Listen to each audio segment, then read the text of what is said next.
नमस्कार दोस्तों, मैं गौरव वैष्णव आप सभी का स्वागत करता हूं अनंत आईएएस कोचिंग के इस ऑफिशियल यूट्यूब चैनल पर। बच्चों, जैसा कि आप सभी जानते हैं कि फास्ट एंड फ्यूरियस बैच के तहत हम आरआरबी, एनटीपीसी और अन्य वनडे एग्जाम्स की तैयारी कर रहे हैं। इस बैच के तहत हम हिस्ट्री, पॉलिटी और ज्योग्राफी को पैरेलली साथ लेकर चल रहे हैं। आज की कक्षा में हम हिस्ट्री की क्लास के तहत आपको जैन धर्म के बारे में पढ़ाएंगे। जैन धर्म की शिक्षाओं, मान्यताओं, अवस्थाओं एवं महत्वपूर्ण व्यक्तित्व एवं साहित्य के बारे में पढ़ाएंगे। चलिए तो जल्दी स्टार्ट करते हैं जैन धर्म के बारे में। तो जैन धर्म भारत की श्रमण परंपरा से निकला हुआ धर्म एवं दर्शन है। जैन धर्म संस्कृत के जिन शब्द से बना है। ये देखिए, कई बार क्वेश्चन आता है कि जैन धर्म कौन से संस्कृत के कौन से शब्द से उत्पत्ति हुई है। तो जिन शब्द से उत्पत्ति हुई है, जिसका अर्थ होता है विजेता, जो सब कुछ जीत ले। तो यहां जीतने का अर्थ किसी व्यक्ति को जीतने से नहीं है। यहां जीतने का अर्थ अपनी ही मन, वाणी और काया को जीत लेने से है। तो जो व्यक्ति अपनी मन, वाणी और काया को जीत लेता है वही जिन कहलाता है या वही जैन कहलाता है। जैन धर्म अर्थात जिन, भगवान का धर्म, वस्त्रहीन बदन, शुद्ध शाकाहारी भोजन और निर्मल वाणी एक जैन अनुयायी की पहली पहचान है। जैन महात्माओं को निग्रंथ या बंधन रहित कहते हैं, अर्थात जिन व्यक्तियों ने अपने मन, वाणी और काया के बंधनों को जीत लिया हो उसी व्यक्ति को जैन कहते हैं। जैन संस्थापकों को तीर्थंकर कहा गया है। जैन धर्म की उत्पत्ति एवं विकास के लिए 24 तीर्थंकरों को उत्तरदायी माना जाता है। इसका मतलब यह है कि ऋषभदेव से लेकर और भगवान महावीर तक कुल 24 तीर्थंकर हुए जैन धर्म में, और उन्हीं को जैन धर्म के विकास के लिए उत्तरदायी माना जाता है। चलिए, उसके बाद जैन धर्म के प्रथम तीर्थंकर कौन हुए? ऋषभदेव। जैसा कि मैंने आपको बताया कि ये जैन धर्म का जो विकास क्रम, जो शुरुआत हुई थी वो ऋषभदेव से स्टार्ट हुई, और अंतिम जो तीर्थंकर थे महावीर जी, उन्होंने जैन धर्म की मतलब एक उनको प्रमुख संस्थापक या फिर कह सकते हैं कि मुख्य संस्थापक महावीर जी को माना जा सकता है। लेकिन शुरुआत किसने की? पहले तीर्थंकर ऋषभदेव जी ने की, जिनका जन्म कहाँ हुआ? जिनका जन्म हुआ अयोध्या में। तो कई बार ये आपसे क्वेश्चन पूछा जाएगा कि प्रथम तीर्थंकर ऋषभदेव जी का जन्म या आदिनाथ जी का जन्म कहाँ हुआ? तो आपको लगाना है अयोध्या। इन्होंने कैलाश पर्वत पर शरीर का त्याग किया था। ऋग्वेद में ऋषभदेव एवं अरिष्टनेमी नामक 2 तीर्थंकरों की चर्चा है। तो ऋग्वेद में भी जैन धर्म के 2 तीर्थंकरों की चर्चा है। कौन कौन से तीर्थंकर हैं? एक तो ऋषभदेव हैं, दूसरे अरिष्टनेमी हैं। भागवत पुराण में ऋषभदेव को विष्णु का अवतार तथा अरिष्टनेमी को वासुदेव कृष्ण का भाई बताया गया है। तो देखिए, बहुत ही इंपॉर्टेंट ये 2 फैक्ट हैं, आपको याद करने हैं। दोबारा बात कर लेते हैं कि ऋग्वेद में ऋषभदेव और अरिष्टनेमी नामक 2 तीर्थंकरों की चर्चा है। भागवत पुराण में भी ऋषभदेव को विष्णु का अवतार बताया गया और अरिष्टनेमी को वासुदेव कृष्ण का भाई बताया गया। उसके बाद महाभारत के युद्ध के समय इस संप्रदाय के प्रमुख थे नेमिनाथ जी। तो नेमिनाथ नाम के तीर्थंकर महाभारत के समय जैन संप्रदाय के प्रमुख थे, जो जैन धर्म में मान्य तीर्थंकर हैं। काशी के पास ही 11वें तीर्थंकर श्रेयांसनाथ का जन्म हुआ, और श्रेयांसनाथ के नाम पर ही कौन सी पहाड़ी का नाम रखा गया है? पारसनाथ पहाड़ी का नाम ही इनके नाम पर रखा गया है। सारनाथ का नाम प्रचलित हुआ है श्रेयांसनाथ से ही। पारसनाथ दूसरे तीर्थंकर के से संबंधित है। 23वें तीर्थंकर थे पार्श्वनाथ, ठीक है। और पार्श्वनाथ काशी के राजा अश्वसेन के पुत्र थे। पार्श्वनाथ के प्रथम अनुयायी उनकी माता वामा तथा उनकी पत्नी प्रभावती थी। सम्मेद शिखर यानी पारसनाथ, मैंने वहां पे पारसनाथ बोला था जबकि वहां सारनाथ था।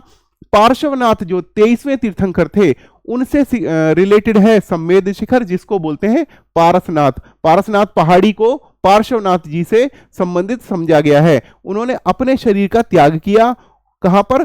पारसनाथ पहाड़ी पर। इनके अनुयायियों को निग्रंथ यानी बंधन रहित कहा गया। अपने अनुयायियों को उन्होंने चतुर्याम शिक्षा का या चार आचरण पालन करने को कहा। कौन कौन से चार आचरण हैं? एक तो है सत्य, दूसरा है अहिंसा, तीसरा है अस्तेय और चौथा है अपरिग्रह। देखिए बच्चों, बहुत ही इंपॉर्टेंट है।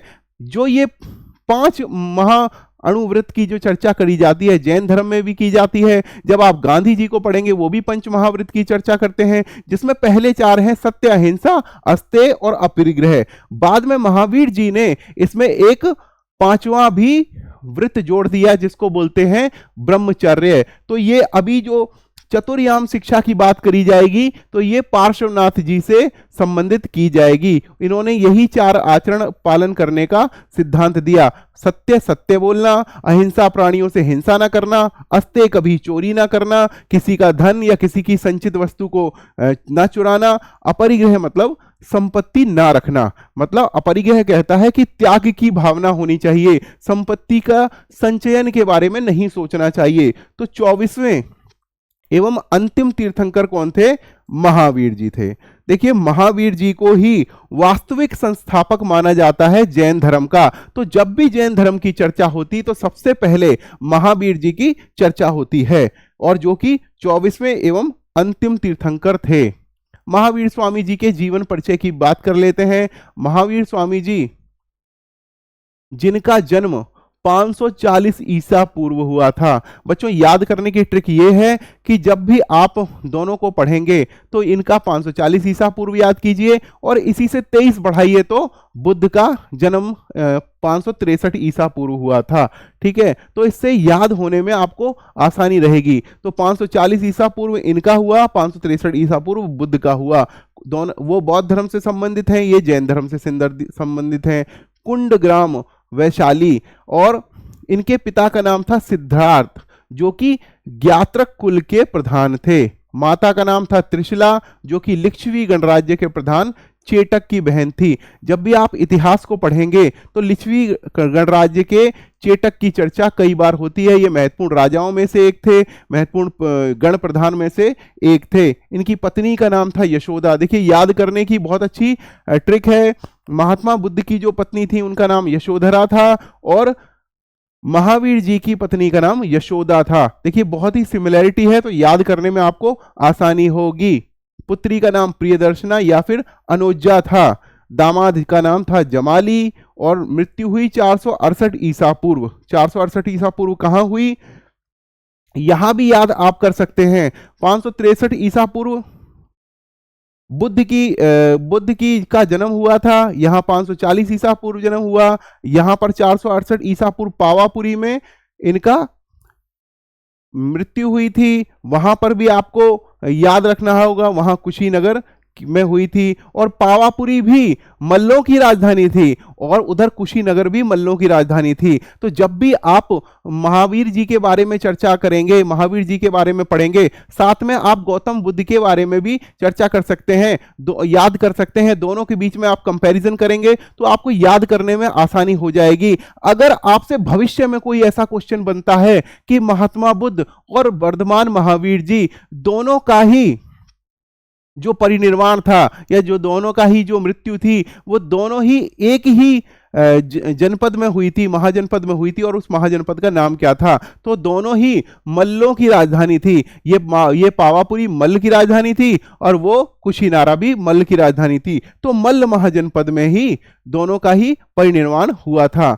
और उनकी 463 ईसा पूर्व की का परिनिर्वाण है, और यहां पर 468 ईसा पूर्व। तो जब भी आप कंपैरिजन कर लेंगे गौतम बुद्ध जी के बारे में और महावीर स्वामी जी के बारे में, तो आपको याद करने में आसानी होगी। हालांकि जब आप जैन धर्म की बात करें तो पहले जैन धर्म के जो फैक्ट्स हैं उनको सही से पढ़ लें। उसके बाद जैन धर्म का वास्तविक संस्थापक ही माना जाता है किनको? महावीर स्वामी जी को ही माना जाता है, जिनका मूल नाम था वर्धमान, इसीलिए इनको कहा जाता है वर्धमान महावीर। संसार की अवस्था से दुखी होकर 30 वर्ष की आयु में अपने अग्रज नंदीवर्धन से आज्ञा लेकर गृह त्याग कर दिया था। और महावीर की भेंट नालंदा में किससे हुई? मखलीपुत्र गोशाल से हुई, जिन्होंने बाद में क्या किया? इन्हीं मखलीपुत्र गोशाल ने बाद में आजीवक संप्रदाय की नींव रखी। तो यही मखलीपुत्र गोशाल जिन्होंने 6 वर्षों तक महावीर जी के साथ में कठोर तप भी किया था। तो दोनों ही जिन्होंने अलग अलग संप्रदाय की संस्थापना की, और दोनों ही क्या कहते हैं, दोनों ने ही एक साथ तपस्या भी की थी। तो जब भी ये क्वेश्चन आ जाए कि ऐसे कौन से महापुरुष हुए जिन्होंने वर्धमान महावीर जी के साथ में मिलकर शुरुआत में 6 वर्ष तपस्या की, तो आपको लगाना है मखलीपुत्र गोशाल, जो कि स्वयं भी आजीवक संप्रदाय के संस्थापक थे। उसके बाद महावीर को 42 वर्ष की आयु में, तो यहां पर जब भी आप याद करें तो आपको कंपैरिजन याद करना है। गौतम बुद्ध 29 वर्ष की आयु में निकले और 35 वर्ष की आयु में उनको ज्ञान प्राप्त हुआ। ये 30 वर्ष की आयु में निकले, 12 वर्ष के बाद इनको ज्ञान प्राप्त हुआ। तो महावीर को 42 वर्ष की अवस्था में जंभिक ग्राम में ऋजुपालिका नदी के किनारे एक शाल वृक्ष के नाम, उन्हें एक बरगद यानी बोधि वृक्ष के, वट वृक्ष के नीचे ज्ञान प्राप्त हुआ, इन्हें साल वृक्ष के नीचे ज्ञान प्राप्त हुआ। और जो वहां पर ज्ञान प्राप्ति को बोधि बोला गया, संबोधि बोला गया, यहां पर कैवल्य बोला गया। इसका मतलब जिसको ज्ञान की प्राप्ति हो जाए या कैवल्य की प्राप्ति हो जाए उसको कहा जाता है, वहां पर बोधि की प्राप्ति होने के बाद बुद्ध कहा जाता है, यहां पर कैवल्य की प्राप्ति के बाद क्या कहा जाता है? कैवलिन कहा जाता है। और इसके उपरांत वो क्या कहलाए? वर्धमान महावीर जी कैवलिन कहलाए। सभी इंद्रियों पर विजय प्राप्त करने के कारण उन्हें जिन अर्थात विजेता कहा गया। ठीक है। और तपस्या के रूप में अद्भुत पराक्रम दिखाने के कारण वे महावीर एवं निगंथ अर्थात बंधन रहित कहलाए। बहुत इंपॉर्टेंट जो फैक्ट है हम बीच बीच में करते जा रहे हैं, और यही फैक्ट जो हम इसमें पढ़ रहे हैं, आगे हम जब क्वेश्चन आंसर का एमसीक्यू करेंगे, एमसीक्यू सीरीज करेंगे जैन धर्म के बारे में, तो करीब 138 क्वेश्चनों पर हम विचार करेंगे जो जैन धर्म से संबंधित हैं, और उन्हें 2 या 3 कक्षाओं में हम करेंगे। और ये उससे बाहर आपका कोई भी फैक्ट नहीं आने वाला है। और जो हम इसमें इस कक्षा में पढ़ेंगे जैन धर्म के बारे में, इससे बाहर भी आज तक कभी ना पूछा गया है और ना ही कभी बताया गया है। कल्पसूत्र नामक जैन ग्रंथ में महावीर जी के सन्यासी जीवन पर प्रकाश डाला गया है, और उसके बाद आचरांग सूत्र में भी महावीर की तपस्या तथा काया कलेश का वर्णन मिलता है। तो बच्चों देखिए, कल्पसूत्र और आचरांग सूत्र जब भी पूछे जाएं तो आपको लगाना है कि ये जैन धर्म के साहित्य हैं। कई बार बच्चों बौद्ध धर्म के साहित्य और जैन धर्म के साहित्य के बीच में कई बार कंफ्यूजन हो जाती है। तो कल्पसूत्र और आचरांग सूत्र ये जैन धर्म से संबंधित साहित्य है। और आगे हम बात करेंगे बौद्ध साहित्य में महावीर को बोला गया निगंठनाथ पुत्र। ठीक है। और देखिए यहां पर हम पीछे वाले स्लाइड में हमने पढ़ा था कि इनको निग्रंथ कहा गया, बंधन रहित कहा गया, और बौद्ध साहित्य में इनको क्या कहा गया? इनको कहा गया निगंठनाथ पुत्र। और इसका अर्थ भी मोर और लेस बंधन रहित ही होता है। ज्ञान प्राप्ति के बाद महावीर ने अपना प्रथम उपदेश कहां दिया? इन्होंने दिया राजगीर अथवा राजगृह में। इनके कहां पे? वितुलांचल पहाड़ी पर दिया। और किसको दिया? मेघ कुमार को दिया।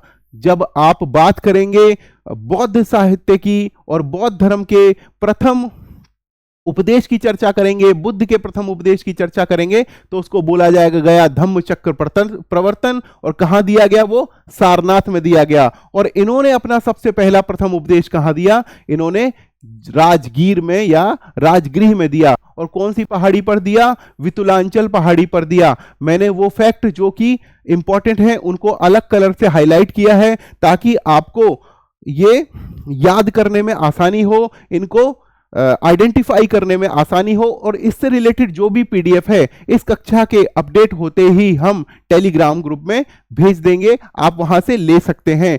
कुंडग्राम में महावीर ने देवनंदा ब्राह्मणी तथा ब्राह्मण ऋषभ को दीक्षा दी, और जमाली जो कि इनका दामाद भी था वह इनका प्रथम शिष्य बना। और बाद में जमाली ने ही इनसे अलग होकर अपना दूसरा एक संप्रदाय बनाया जिसको बहुरतवाद भी कहते हैं।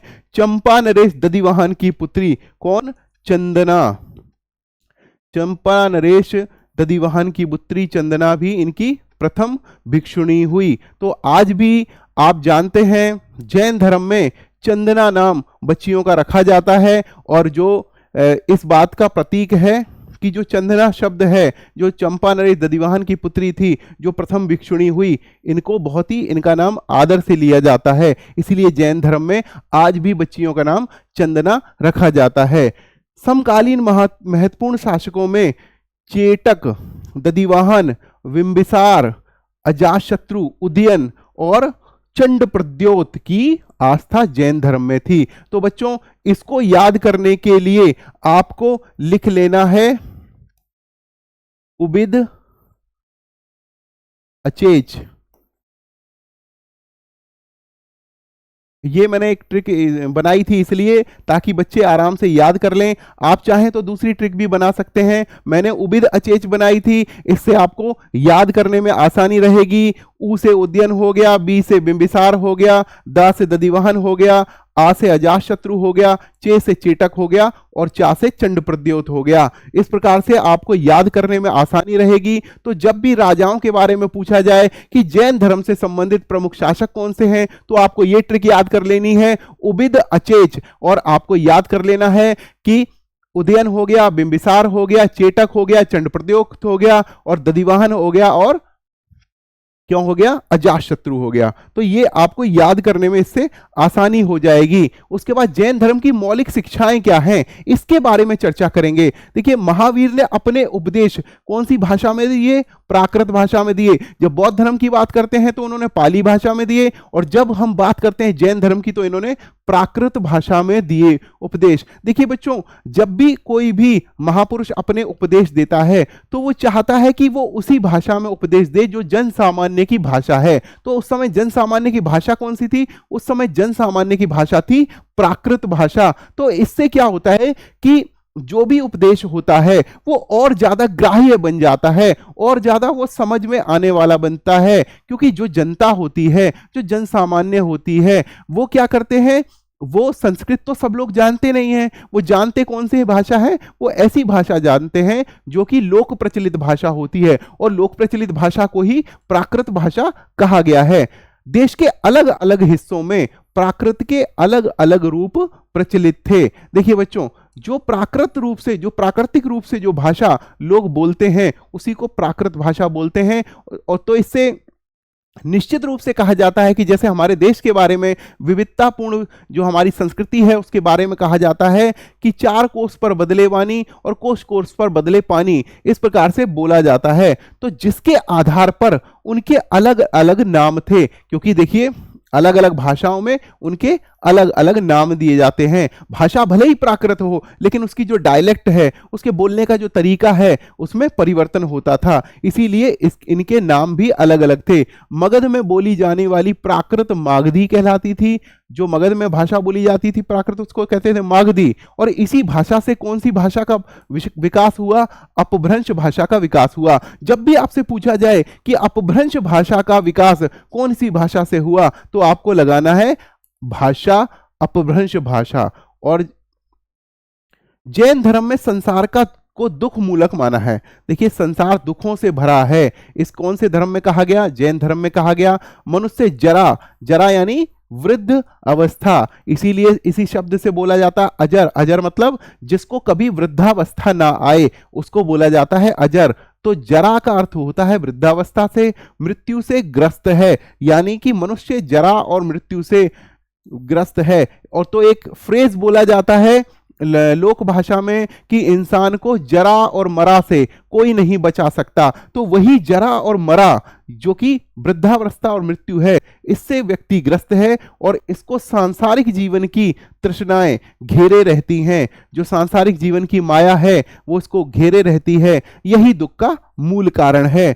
जो भौतिक सुखों में व्यक्ति खोया रहता है तो वही उसके दुख का कारण है। यदि व्यक्ति सोचता है कि मुझे एक बड़ी कार लेनी है, छोटी कार आ गई, अब बड़ी कार लेनी है, अब बड़ी कार आ जाए तो उससे बड़ी कार लेनी है, तो ये जो भौतिकताएं हैं ये मनुष्य के जीवन को और ज्यादा दुख में डालती हैं। तो यही इनके दुख का कारण है। और इसका जो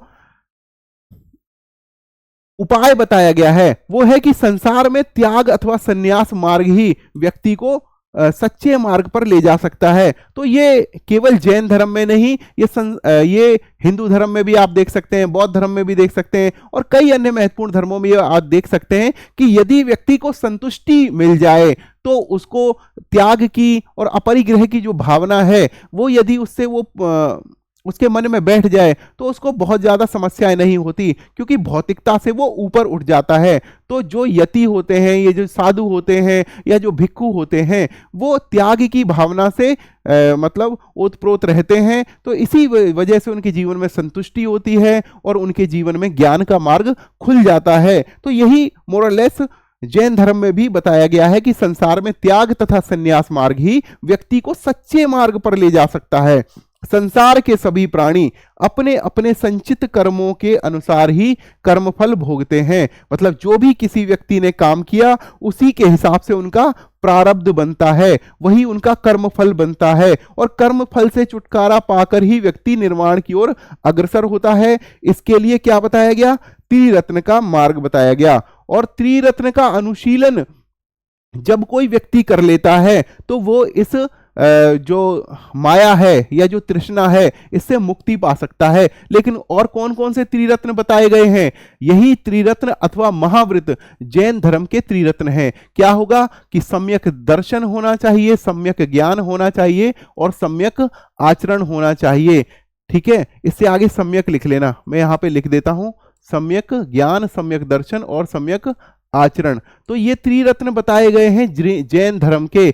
यदि ये चार जो त्रिरत्न, ये जो तीन त्रिरत्न हैं, ये तीन जो सम्यक ज्ञान, सम्यक दर्शन, सम्यक आचरण है, यदि इनका व्यक्ति अनुशीलन कर लेता है तो वह माया से या तृष्णा से मुक्त हो सकता है। और सम्यक ज्ञान को प्राप्त करने के 5 प्रकार बताए गए हैं। सम्यक ज्ञान के 5 प्रकार क्या हैं? मति यानी कि इंद्रियों के द्वारा जो ज्ञान प्राप्त होता है, श्रुति जो सुनकर जो ज्ञान प्राप्त होता है। यदि कोई महापुरुष कोई उपदेश दे रहे हैं, कोई प्रवचन दे रहे हैं और उसको यदि आप आत्मसात कर लेते हैं, उसको बोलते हैं श्रुति। तो पहला मति हो गया जो हमारी ज्ञान इंद्रियों से प्राप्त जो ज्ञान है। दूसरा श्रुति हो गया जो सुनकर प्राप्त किया जाए। अवधि, अवधि मतलब दिव्य ज्ञान, जो कि किसी दैविक शक्ति, दिव्य शक्ति या पारलौकिक शक्ति के द्वारा ज्ञान दिया जाता है, उसको बोलते हैं अवधि। दूसरा मन पर्याय, दूसरे के मन की जान लेना, ये एक ज्ञान का दूसरा है।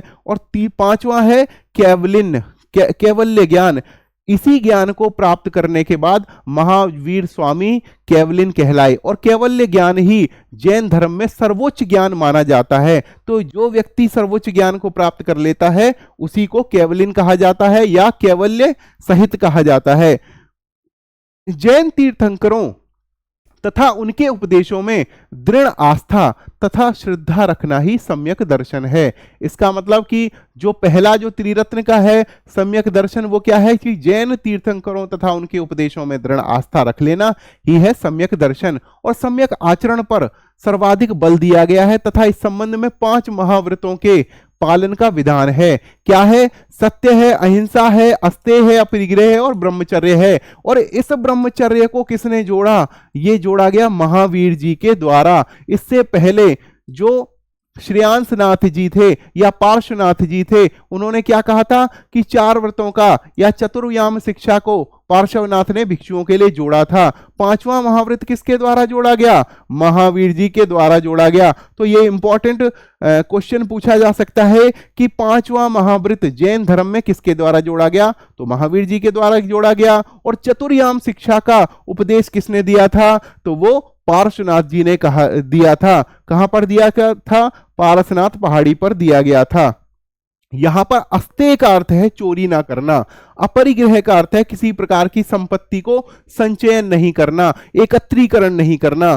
ब्रह्मचार्य का अर्थ किसी तरह से स्त्री से संपर्क की बात नहीं सोचना। तो ये जो 5 जो सम्यक ज्ञान के जो 5 तरीके बताए गए हैं, 5 महाव्रत बताए गए हैं, उसमें ये सभी 5 आते हैं। गृहस्थ जीवन व्यतीत करने वाले जैनियों के लिए भी इन्हीं व्रतों की व्याख्या है, व्यवस्था है, किंतु इनकी कठोरता में पर्याप्त कमी की गई है, इसलिए इन्हें अणुव्रत कहा गया है। देखिए यहां पर जो महाव्रत है ये किसके लिए है? ये भिक्षुओं के लिए है। और यदि कोई व्यक्ति जैन धर्म का पालन करता है, अनुपालन करता है, और वो चाहता है कि वो गृहस्थी में भी रहे, तो उसके लिए अणुव्रत की व्यवस्था की गई है। यहां पर महाव्रत है, यहां पर अणुव्रत है, हालांकि सेम है, लेकिन उनके जो उनकी इंटेंसिटी है, इंटेंसिटी में पर्याप्त ढील की गई है। किसके बारे में? जब कोई व्यक्ति ग्रस्त है और जैन धर्म का अनुपालन करना चाहता है। जीव एवं अजीव। जैन दर्शन के अनुसार सृष्टि अनादिकाल से चली आ रही है तथा अनंत काल तक चलती रहेगी। संसार का वास्तविक कारण ईश्वर नहीं है। इसका मतलब कि ये जैन धर्म ईश्वर में विश्वास नहीं करते हैं। संसार का वास्तविक और सत्य, संसार वास्तविक है और सत्य है, अनेक चक्रों में बटा हुआ है। तो अब जो चक्र हैं वो कौन कौन से चक्र हैं? तो एक देखिए, प्रत्येक चक्र की 2 अवधियां होती हैं। एक तो होती है उत्सर्पणी जो कि विकास की अवधि होती है, दूसरी होती है अवसर्पणी जो कि ह्रास की अवधि होती है। प्रत्येक चक्र में 24 तीर्थंकर 12 चक्रवर्ती शासक सहित 63 श्लाका पुरुष हुए हैं। देखिए बच्चों, ये बहुत ही इंपॉर्टेंट यहां पर फैक्ट दिया गया है। 63 श्लाका पुरुष होते हैं, महान पुरुष होते हैं, हर एक चक्र में होते हैं। तो जब भी किताब पूछी जाए कि त्रिषष्टि शिलाका पुरुष किताब कौन से धर्म से संबंधित है, तो त्रिषष्टि शिलाका पुरुष या 63 शिलाका पुरुष कहां से संबंधित है? जैन धर्म से संबंधित है। और 12 चक्रवर्ती शासक किस धर्म में बताए गए हैं? जैन धर्म में बताए गए हैं। और 24 तीर्थंकर भी जैन धर्म में बताए गए हैं। तो इनका मानना है कि प्रत्येक चक्र जो होता है उसमें 12 चक्रवर्ती शासक होते हैं, त्रिषष्टि यानी 63 श्लाका पुरुष होते हैं, और 24 तीर्थंकर होते हैं हर चक्र में। संसार जीव तथा अजीव से मिलकर बना है। जीव चेतन तत्व है जबकि अजीव जड़ तत्व है। ठीक है।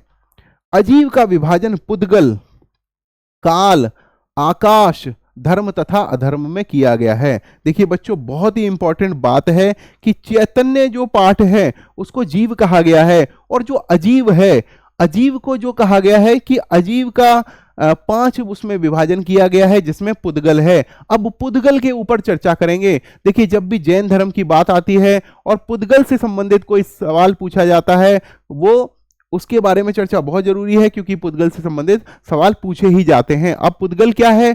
जैन धर्म के अनुसार प्रत्येक जीव में विद्यमान आत्मा स्वाभाविक रूप से सर्वशक्तिमान एवं सर्वज्ञाता होती है। ठीक है। किंतु पुद्गल क्या है? पुद्गल होता है कर्म पदार्थ। कर्म पदार्थ के कारण यह बंधन में पड़ जाती है। तो पुद्गल किससे संबंधित है? कर्म से संबंधित है।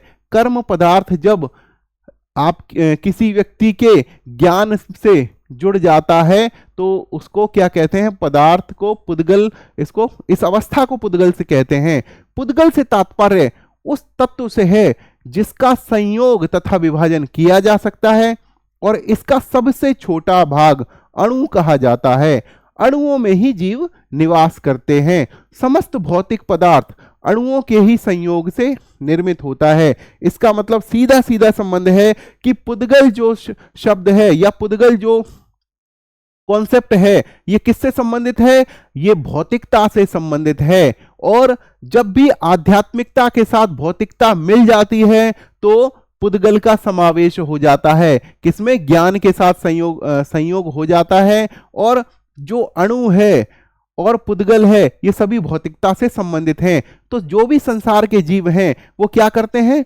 इसी में ही, अणुओं में ही जीव का निवास होता है। ठीक है। और पुद्गल के ही सबसे छोटे भाग को अणु कहते हैं। समस्त भौतिक पदार्थ अणुओं के ही संयोग से मिलता है। ये देखिए हमारी वैज्ञानिक जो परिभाषा है अणु और परमाणु की, उससे बहुत ही मेल खाती हुई ये परिभाषाएं लगती हैं। स्पर्श, रस, गंध, वर्ण, ये सब पुद्गल के गुण हैं जो समस्त पदार्थों में दिखाई देते हैं। जब भी कोई भौतिक वस्तु होती है तो उसमें क्या क्या गुण दिखाई देते हैं? स्पर्श, रस, गंध तथा वर्ण, ये पुद्गल के गुण हैं। तो भौतिकता से संबंधित जो पदार्थ है उसको पुद्गल कहते हैं। जब कर्म पदार्थ आत्मा में उतर जाता है, इस अवस्था को क्या कहते हैं? इसको पुद्गल से संबंधित माना गया है। तब वह कर्म की 8 प्रवृत्तियों में रूपांतरित हो जाता है। इस तरह जैन धर्म में 8 प्रकार के कर्मों की परिकल्पना है। तो जब भी आपसे सवाल पूछा जाए कि जैन धर्म में कितने प्रकार के कर्मों की संकल्पना है, तो 8 प्रकार के कर्मों की संकल्पना है। ये आप फैक्ट आप रट लेंगे, इसको आप याद कर लेंगे, क्योंकि किसी भी परीक्षा में पूछा जा सकता है। तो आत्मा में एक प्रकार का रंग उत्पन्न होता है। जब ये कर्म जो होता है ना आत्मा में घुल मिल जाता है तो उसे एक प्रकार का रंग उत्पन्न होता है, और जो साधारण आंख से दिखाई नहीं देता है। और इस रंग को कहा क्या गया है? इस रंग को कहा गया है लेस्य। इस रंग को कहा गया है लेस्य। और ये कितने प्रकार का होता है? ये लेस्य 6 प्रकार का होता है। 6 प्रकार का होता है ये लेस्य। और लेस्य के कलर अलग अलग होते हैं। तो काला, नीला, धूसर, पीला, लाल और सफेद, ये 6 प्रकार हैं लेस्य के। लेस्य क्या है? जब साधारण आंख से दिखाई नहीं देता है, कर्म पदार्थ जब आत्मा में ऊपर जाता है तो इससे एक रंग उत्पन्न होता है। उस रंग को साधारण आंखों से नहीं देखा जा सकता। इस रंग को लेस्य कहा जाता है, और लेस्य 6 प्रकार का होता है। अब हम यहां पर विभाजन कर दे रहे हैं इन 6 प्रकारों में, क्योंकि इधर से जो इधर वाले जितने भी हैं इनको सबको बुरा लेस्य माना जाता है, और इधर वाले भाग जो हैं पीला, लाल, सफेद, इसको माना जाता है अच्छा वाला लेस्य। तो आगे इसकी चर्चा भी थी की गई है कि किसी भी व्यक्ति को लेस्य उसके चरित्र, किसी भी व्यक्ति का लेस्य उसके चरित्र का सूचक होता है। पहले 3 लेस्यों का संबंध बुरे चरित्र से है। कौन कौन से? काला, नीला और धूसर। काला, नीला और धूसर, ये जो संबंध है इन लेस्यों का, इन वर्णों का, इन रंगों का जो संबंध है वो बुरे चरित्र से है। और बाद वाले जो रंग हैं पीला, लाल, सफेद, इनका जो संबंध है वो अच्छे चरित्र से है।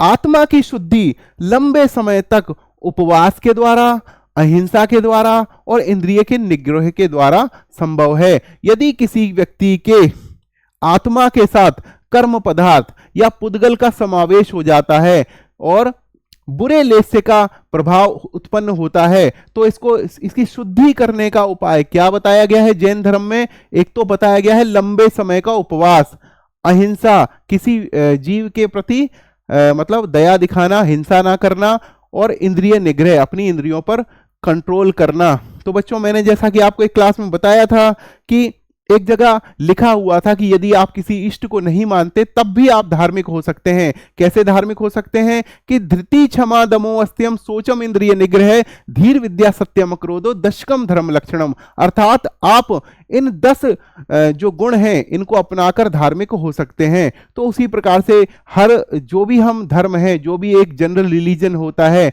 जो कि जनरल रिलीजन उसे कहते हैं कि सभी धर्मों की जो विशेषताएं हैं, जो अच्छी विशेषताएं हैं, उनको मिलाकर एक बनता है जनरल रिलीजन, जो कि जो समानताएं सभी धर्मों में पाई जाती हैं। तो जैसे कि देखिए कि किसी के प्रति सत्य बोलना, अहिंसा और चोरी ना करना, ये जो समानताएं होती हैं ज़्यादातर धर्मों में पाई जाती हैं।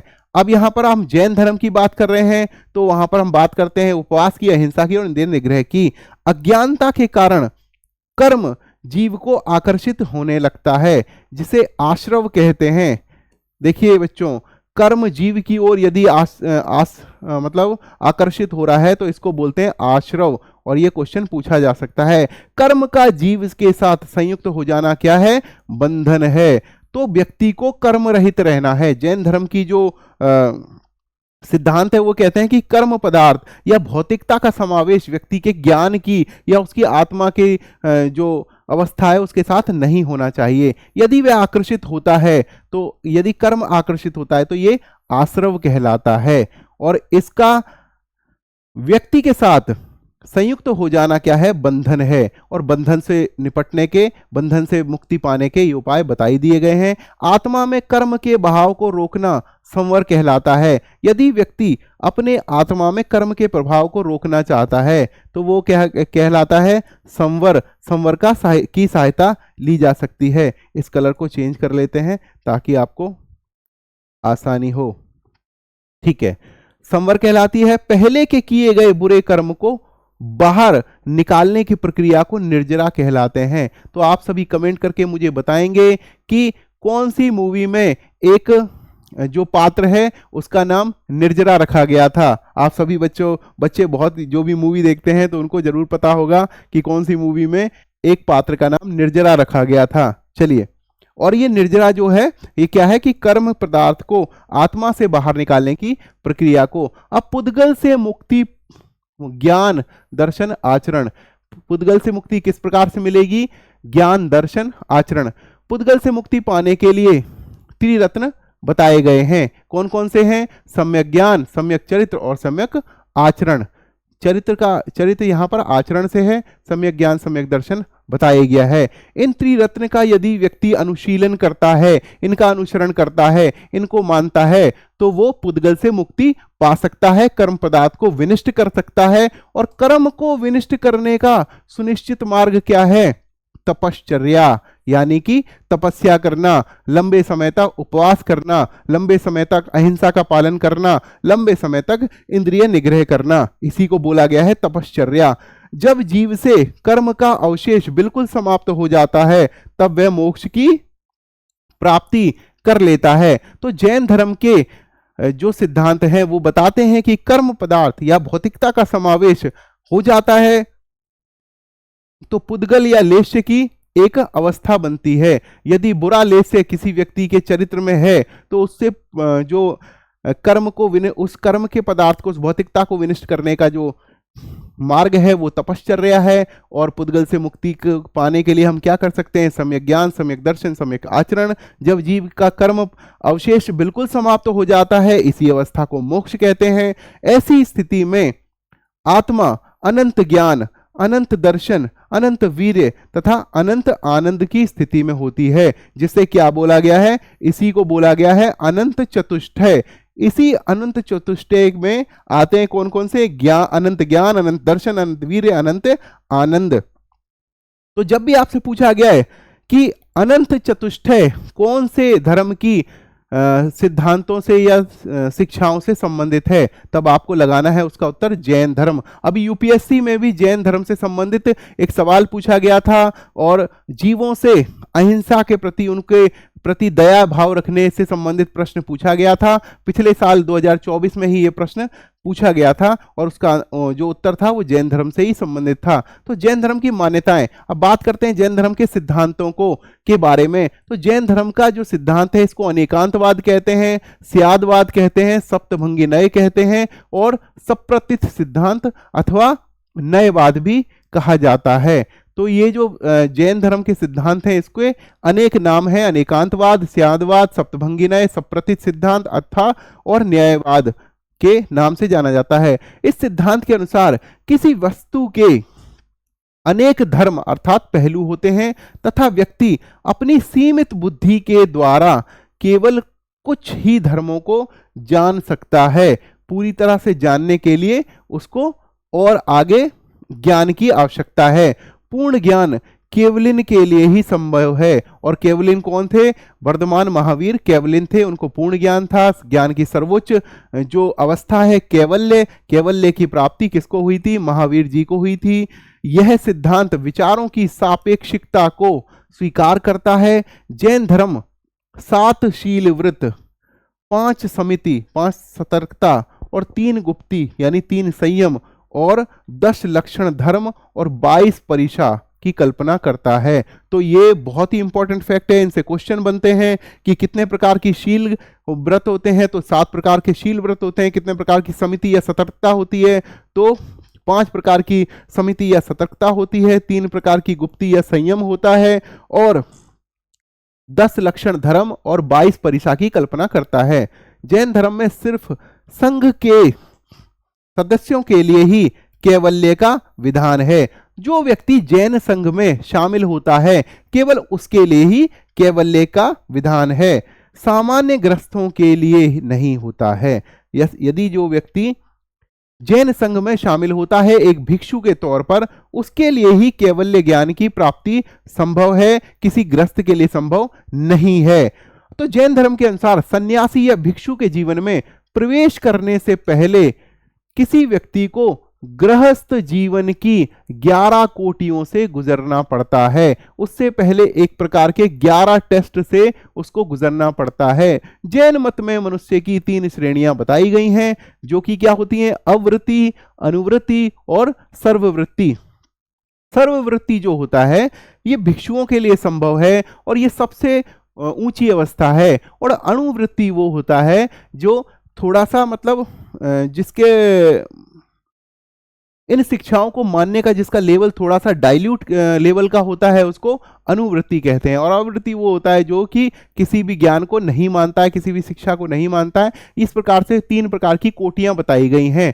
ठीक है, जैन धर्म में 8 प्रकार के कर्म बताए गए हैं तथा 18 प्रकार के पापों की कल्पना की गई है। जैन दर्शन में ज्ञान के 3 स्रोत बताए गए हैं। क्या बताए गए हैं? प्रत्यक्ष से प्राप्त होता है ज्ञान, अनुमान से प्राप्त होता है ज्ञान एवं तीर्थंकरों के वचन से पा सकते हैं आप ज्ञान। जैन धर्म में काया क्लेश पर अत्यधिक बल दिया गया है, जिसके अंतर्गत उपवास द्वारा आत्महत्या का भी विधान है। जैन धर्म यह कहता है कि व्यक्ति को इंद्रियों के ऊपर नियंत्रण करना जरूरी है और इन्हीं को अत्यधिक जो भी इंद्रियों की जो मांग होती है या जो उसकी इच्छाएं होती हैं उनके दमन को ही अत्यधिक दमन के लेवल पर ले जाना ही काया क्लेश कहलाता है। और इस पद्धति को जैसे कि मान लीजिए कि यदि कोई व्यक्ति उपवास के द्वारा अपना जीवन समाप्त करता है तो इसको जैन धर्म में संलेखना की पद्धति या संथारा या निषिद्धि कहा गया है। लेकिन ऐसा सभी के लिए संभव नहीं है। जैन धर्म कहता है कि संथारा, संलेखना, ये जो निषिद्धि है इसकी भी कुछ मतलब इसकी भी कुछ कंडीशंस हैं, कुछ कंडीशंस रखी गई हैं। ऐसा नहीं कि कोई भी व्यक्ति अपनी आत्महत्या कर ले, ऐसा हर किसी के लिए नहीं बोला गया है। कुछ उससे पहले की कुछ कंडीशंस होती हैं, उन कंडीशंस को जो फॉलो करता है उसी को संलेखना का मतलब अधिकार है। जैन धर्म कर्म एवं पुनर्जन्म में विश्वास करता है। यह ईश्वर एवं वेद की सत्ता को अस्वीकार करता है, ईश्वर को नहीं मानता है, वेद की अपौरुषेयता को भी नहीं मानता है, मोक्ष तथा आत्मा को स्वीकार करता है। तो 2 चीजें जो स्वीकार करता है, एक तो कर्म और पुनर्जन्म को स्वीकार करता है, मोक्ष और आत्मा को स्वीकार करता है, लेकिन ईश्वर को और वेदों की सत्ता को नहीं मानता है। प्रारंभ में जैन लोग मूर्ति पूजा जो थी इसके विरोधी थे, लेकिन बाद में मूर्ति पूजक हो गए। यह कॉन्सेप्ट बिल्कुल बौद्ध धर्म की तरह है कि प्रारंभ में बुद्ध को एक मार्गदर्शक, एक महापुरुष माना जाता था, बाद में उनको देवता माना जाने लग गया, उनकी मूर्ति पूजा की जाने लगी। सेम इधर भी है कि पहले ये लोग मूर्ति पूजा के विरोधी थे, बाद में ये मूर्ति पूजक हो गए। ठीक है, श्वेतांबरों ने सर्वप्रथम महावीर की पूजा आरंभ की। तो जो 2 संप्रदाय हैं, मुख्य संप्रदाय, एक तो दिगंबर संप्रदाय और एक श्वेतांबर संप्रदाय, तो दोनों में ही श्वेतांबर संप्रदाय जो है उन्होंने ही बुद्ध को भगवान महावीर को भगवान मानकर उनकी पूजा प्रारंभ की। ठीक है, अब जैन संघ की बात करते हैं। जैन संघ में महावीर स्वामी के समस्त अनुयायियों को 11 गणों में विभक्त किया गया और प्रत्येक गण में एक गणधर यानी एक प्रधान को नियुक्त कर दिया गया। धर्म प्रचार का उत्तरदायित्व भी किसी को दिया, किसको दिया गया? इसी प्रधान को दिया गया जिसको गणधर कहा गया। जैन संघ के सदस्यों को 4 वर्गों जिसमें भिक्षु, भिक्षुणी, श्रावक और श्राविका में विभाजित किया गया। भिक्षु तथा भिक्षुणी सन्यासी जीवन व्यतीत करते थे, जबकि श्रावक एवं श्राविका को गृहस्थ जीवन व्यतीत करने की स्वीकृति थी। तो हर धर्म की बात करेंगे तो उसमें भिक्षु जीवन और गृहस्थ जीवन के बीच में जो डिवीजन होता ही है। तो यहाँ पर क्या है, भिक्षुणी भिक्षुणी अलग थे, श्रावक और श्राविका अलग थे। भिक्षुणी और भिक्षुणी जीवन को सन्यासी जीवन व्यतीत करना होता था और श्रावक और श्राविका को गृहस्थ जीवन की भी स्वीकृति थी। महावीर से मतभेद हो जाने के बाद जमाली, जो कि इनका दामाद था और इन्होंने जमाली ने दीक्षा भी ली थी, एक अपना अलग संप्रदाय चलाया। कौन सा चलाया? बहुरतवाद। ठीक है, मैं यहां ऊपर लिख देता हूं, बहुरतवाद किसने चलाया था? जमाली ने चलाया था, जो कि इनका दामाद भी था। महावीर की मृत्यु के पश्चात केवल एक गणधर, कौन थे? सुधर्मन ही जीवित बचे, जो उनके बाद जैन संघ के प्रथम अध्यक्ष भी थे। सुधर्मन की मृत्यु के बाद जम्बू स्वामी 44 वर्षों तक संघ के अध्यक्ष रहे और ये अंतिम कैवलिन भी थे। तो कैवल्य को प्राप्त करने वाले जो अंतिम व्यक्ति थे वो कौन थे? वो थे सुधर्मन, जम्बू स्वामी थे। इनसे पहले थे सुधर्मम और जम्बू स्वामी ने 44 वर्षों तक जम्बू स्वामी अध्यक्ष रहे जैन संघ के और जैन संघ के अंतिम कैवलिन भी थे। जैन धर्म के संप्रदाय लगभग 300 ईसा पूर्व के आसपास मगध में 12 वर्ष। अच्छा, जैन धर्म के संप्रदायों के बारे में चर्चा हो रही है और कौन कौन से संप्रदाय मैं आपको बता देता हूं कि जैन धर्म के दो मुख्य संप्रदाय हैं, एक तो श्वेतांबर हैं और एक दिगंबर हैं। और दिगंबर और श्वेतांबर में बंटवारा किस प्रकार से हुआ उसके बारे में हम आपको बताएंगे कि लगभग 300 ईसा पूर्व के आसपास मगध में 12 वर्षों का भीषण अकाल पड़ा। और अकाल के कारण क्या हुआ कि भद्रबाहु जो कि क्या थे कि अपने उनके शिष्य थे उनके साथ दक्षिण में चले गए और बचे हुए साधु स्थल बाहु या कहीं कहीं स्थूल वायु लिखा हुआ, स्थूल बाहु, स्थूल भद्र या स्थल बाहु लिखा मिलेगा, इनके ये वहीं बने रहे, मगध में ही बने रहे। और भद्रबाहु जब वापस आए अकाल के बाद तो मगध के साधुओं से उनका गहरा मतभेद हो गया। ठीक है, जिसके चलते क्या हुआ कि परिणाम स्वरूप जैन मत श्वेतांबर एवं दिगंबर नामक दो संप्रदायों में बट गया। जो स्थल बाहु थे या स्थूल भद्र थे या स्थूल बाहु थे उनके अनुयायी क्या कहलाए? श्वेतांबर या कि तेरापंथी, तथा भद्रबाहु के अनुयायी दिगंबर अर्थात समैया कहलाए। और दिगंबर साधु झूलक, एलक तथा निग्रंथ कहलाते थे, जबकि श्वेतांबर जो साधु थे वो यति, साधु और आचार्य कहलाते थे।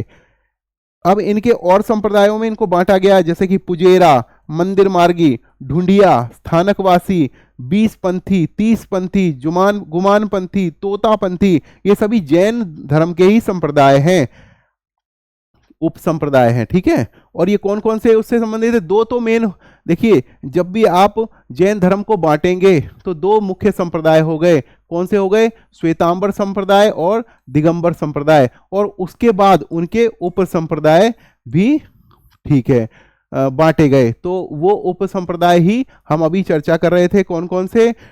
ये स्थानकवासी, ढूंढिया, मंदिर मार्गी, पुजेरा, 20 पंथी, 30 पंथी, गुमान पंथी, तोता पंथी, ये जैन धर्म के संबंधित उप संप्रदाय ही हैं। और यूपीएससी में ये सवाल पूछा गया था कि स्थानकवासी कौन से धर्म से संबंधित है। तो बच्चों ये सारे फैक्ट जो हम यहाँ पर पढ़ रहे हैं ये किसी भी एग्जाम में पूछे जा सकते हैं। श्वेतांबर और दिगंबर के बीच में मुख्य अंतर क्या है? देखिए बच्चों, ये जानना बहुत जरूरी है कि श्वेतांबर और दिगंबर के बीच में मुख्य अंतर क्या है। देखिए, श्वेतांबर कहते हैं कि मोक्ष प्राप्ति के लिए वस्त्र का त्याग करना आवश्यक नहीं है, और दिगंबर कहते हैं कि मोक्ष प्राप्ति यदि करनी है तो वस्त्र को त्यागना आवश्यक है। ठीक है, स्त्रियां निर्वाण की अधिकारी हैं, ये कहते हैं श्वेतांबर, और दिगंबर कहते हैं कि स्त्रियों को निर्वाण संभव ही नहीं है, उसके बाद केवल्य प्राप्ति के बाद भी भोजन की आवश्यकता है। कौन कहते हैं? श्वेतांबर कहते हैं। जबकि दिगंबर कहते हैं कि एक बार केवल्य यदि आपको प्राप्त हो गया तो उसके बाद आपको भोजन की आवश्यकता नहीं है। उसके बाद श्वेतांबर कहते हैं कि महावीर विवाहित थे, दिगंबर कहते हैं कि महावीर आजीवन अविवाहित रहे। 19वीं तीर्थंकर मल्लीनाथ एक स्त्री थी, ये मानते हैं श्वेतांबर, और दिगंबर कहते हैं कि 19वें तीर्थंकर मल्लीनाथ जो थे वो कि एक पुरुष थे। तो ये मुख्य अंतर है श्वेतांबर संप्रदाय की और दिगंबर संप्रदाय की मान्यताओं में। उसके बाद जैन साहित्य की चर्चा करते हैं। जैन साहित्य प्राकृत एवं संस्कृत भाषा में मिलते हैं। प्राचीनतम जैन ग्रंथों को क्या कहा जाता है? पूर्व कहा जाता है। जो प्राचीनतम जैन ग्रंथ थे उन्हें कहा जाता है पूर्व। तो ये बहुत ही इंपॉर्टेंट फैक्ट है। 14 पूर्वों में महावीर द्वारा प्राचारित सिद्धांत संग्रहित हैं। स्वयं महावीर ने इन्हें अर्धमागधी एवं प्राकृत भाषा में अपने शिष्यों तक पहुंचाया। माना जाता है कि इन ग्रंथों की जानकारी केवल भद्रबाहु को थी। और भद्रबाहु कहाँ चले गए? भद्रबाहु चले गए थे दक्षिण में। जब भद्रबाहु दक्षिण में चले गए थे तो स्थलबाहु के नेतृत्व में एक सभा आयोजित की गई। इस सभा में क्या किया गया? 14 पूर्वों की जगह 12 अंग की मतलब बनाया गया, उनकी मतलब स्थापना की गई उनके ग्रंथों के रूप में। जैन साहित्य में जिसे आगम कहा गया, किसे कहा गया? 12 अंग जो की रचना की गई उन्हें आगम कहा गया। में पूर्व के स्थान पर 12 अंग हैं, 12 उपांग हैं, 10 प्रकीर्ण हैं, 6 छंद सूत्र हैं, 4 मूल सूत्र हैं तथा 2 मिश्रित ग्रंथ शामिल हैं। ये सभी किसमें हैं? आगम में। और आगम की रचना कब की गई? बाद में, जब स्थूल वायु ने या स्थल बाहु ने 14 पूर्वों की जगह 12 इनकी आगमों की रचना की गई, जिसमें आगमों का ही पार्ट है 12 अंग। दूसरे जैन सम्मेलन में सभी आगम साहित्य को लिपिबद्ध किया गया, जिसमें 11 अंगों की को लिपिबद्ध किया गया तथा 12वां अंग जो था जिसे कहते हैं दृष्टिवाद या दिट्टिवाय, जब आप प्राकृत भाषा में पढ़ेंगे तो उसको दृष्टिवाय बोला गया या दृष्टिवाद, उसको नष्ट मान लिया गया या मान लिया गया कि उसको वो अब मतलब उसकी कोई भी उसके अवशेष या उससे संबंधित कोई ज्ञान बचा नहीं है।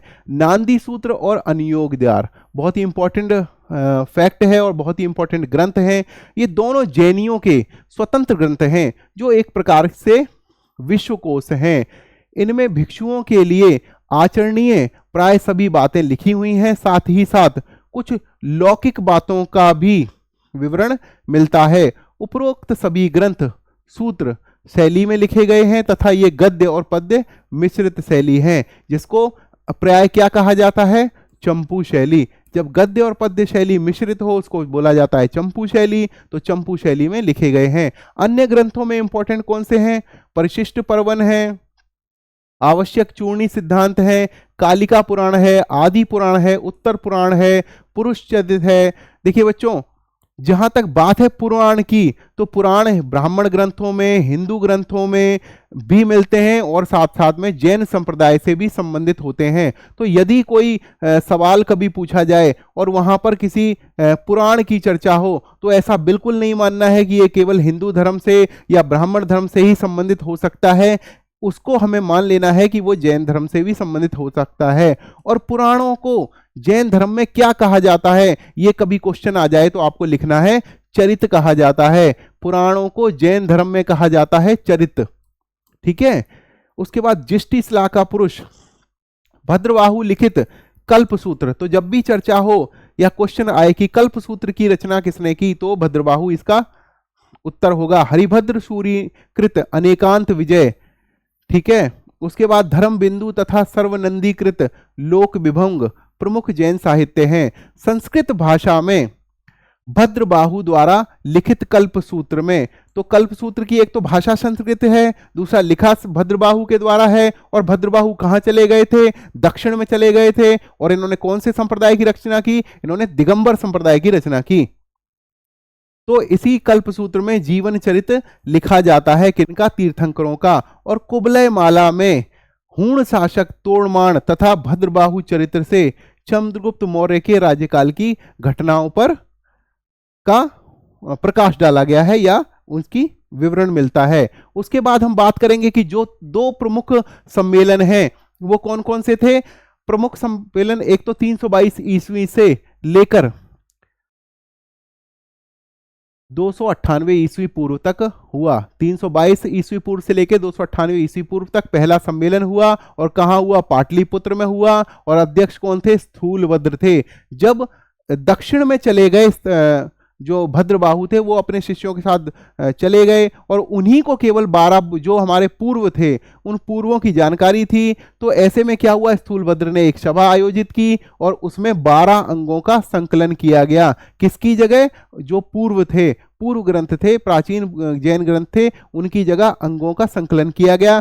दूसरी में क्या हुआ, दूसरी 512 ईस्वी में हुई, वल्लभी में हुई और देवादि क्षमा श्रमण इसके अध्यक्ष थे और कुल 11 अंगों को लिपिबद्ध किया गया। 12 अंगों का संकलन यहाँ किया गया था, कुल 11 अंगों का संकलन का लिपिबद्ध किया गया 512 ईस्वी में, वल्लभी में किया गया। देवादि क्षमा श्रमण इसके अध्यक्ष थे। तो हमें इसको याद रखना है कि जब ये 11 अंगों को लिपिबद्ध किया गया तो इसका मतलब यह है कि दृष्टिवाद या दिट्टिवाय को इन्होंने किसको नष्ट मान लिया और इससे संबंधित कोई जानकारी नहीं मिली, केवल 11 अंगों का ही लिपिबद्ध किया गया और दृष्टिवाद को इन्होंने क्या मान लिया, नष्ट मान लिया। ठीक है, और दृष्टिवाद क्या था, 12वां अंग था। और ये सभी किसके पाठ हैं, ये सभी 12 अंग, 12 उपांग, 6 छेद सूत्र और 2 चूर्णी सूत्र, ये सभी जो हैं वो भाग हैं आगम के। ठीक है, जैन धर्म का प्रसार, बात करेंगे जैन धर्म के प्रसार के बारे में। कर्नाटक, कलिंग, उड़ीसा, उत्तर भारत, मध्य भारत आदि क्षेत्रों में जैन धर्म फैला हुआ था। मथुरा में, उज्जैन में एवं मैसूर जैन धर्म के प्रमुख स्थल थे। दिगंबर संप्रदाय दक्षिण भारत, विशेषतः कर्नाटक, उत्तर भारत एवं मध्य भारत में प्रचलित था। और श्वेतांबर संप्रदाय कहाँ था? श्वेतांबर संप्रदाय आज भी आपको पता चलेगा कि श्वेतांबर संप्रदाय को मानने वाले बहुत सारे लोग गुजरात और राजस्थान में रहते हैं। मध्य प्रदेश में आप चले जाइए, धार की तरफ, इंदौर की तरफ चले जाइए तो आपको बहुत सारे जैनी मिल जाएंगे जो श्वेतांबर संप्रदाय को मानते हैं।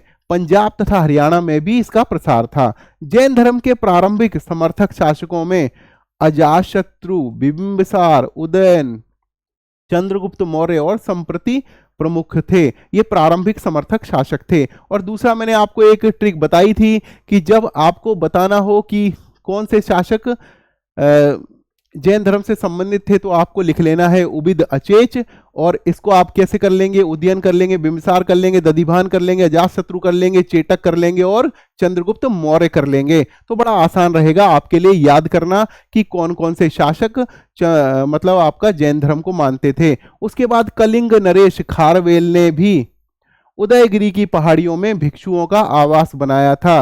और प्रमुख जो जिन थे, शीतलनाथ जिसकी मूर्ति को पद्मानंद उठाकर मगध ले गया था, यही खारवेल उस शीतलनाथ जिन की मूर्ति को वापस लेकर आया था। तो ये बहुत ही इंपॉर्टेंट फैक्ट है। जब भी हम क्वेश्चन करेंगे, एमसीक्यू करेंगे जैन धर्म से संबंधित, तो उसमें आपको हम जरूर बताएंगे। उसके बाद जैन धर्म के पतन के कारण, देखिए बच्चों, पतन का अर्थ केवल यहां पर किसी धर्म के नष्ट होने को नहीं है, यहां पर किसी धर्म के कमजोर होने को, उसकी एक कमजोर अवस्था आने को पतन बोला जाता है। कि जैसे कि कोई धर्म बहुत तेजी से बढ़ता है उसे उत्थान बोला जाता है, और कोई धर्म यदि कमजोर होना, खत्म होना नहीं माना जाता है, इसको माना जाता है कि कुछ कमजोर होना, उसको माना जाता है पतन। जैन धर्म का जो पतन हुआ वो क्रमिक रूप से हुआ। इसके पतन के लिए कोई एक कारण जिम्मेदार नहीं ठहराया जा सकता। पतन को निम्न कारणों से संदर्भ में समझा जाता है।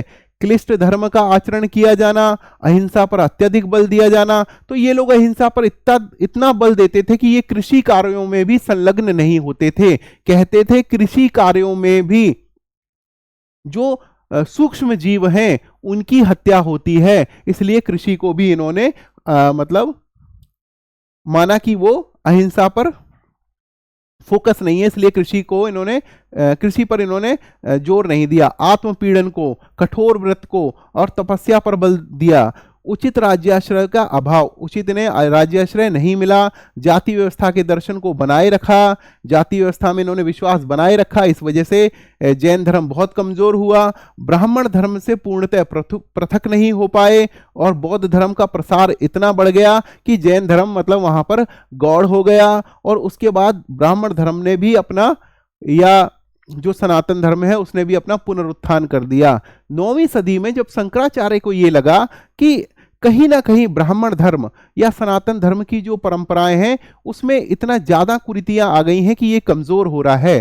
तो 9वीं सदी में जिन शंकराचार्य ने चारों दिशाओं में एक एक मठ की स्थापना की, जिसे आज हम चार धाम के नाम से जानते हैं, उन्होंने हिंदू धर्म के या ब्राह्मण धर्म के उत्थान के लिए, उसके पुनः उत्थान के लिए, पुनरुत्थान के लिए बहुत सारे कार्य किए। तो ये भी एक कारण है जैन धर्म के गौड़ होने के। तो बच्चों, आज की कक्षा में हमने आपको जैन धर्म से रिलेटेड जितने भी सिद्धांत थे, शिक्षाएं थी, इंपॉर्टेंट पर्सन थे, इंपॉर्टेंट ग्रंथ थे, जो साहित्य थे, इसके उत्थान का कारण, इसके कमजोर होने का कारण और इसको किस किस व्यक्ति ने आश्रय दिया, सभी बातें हमने चर्चा की। और इससे रिलेटेड जो MCQ है हम अगली क्लास में आपके सामने लेकर आएंगे। तब तक के लिए आप जुड़े रहिए हमारे फास्ट एंड फ्यूरियस बैच से। अगर आपको ये कंटेंट और ये क्लास अच्छी लगी हो तो आप सभी लोग लाइक कीजिए, सब्सक्राइब कीजिए और हमसे जुड़े रहिए। तब तक के लिए आप सभी को नमस्कार, आप सभी का दिन शुभ हो और आप सभी जल्द से जल्द सिलेक्शन लेकर अपने माता पिता को उनके चेहरे पर एक खुशी लेकर आए, अपने जीवन में सुख लेकर आए। तब तक के लिए जय हिंद, जय भारत, नमस्कार।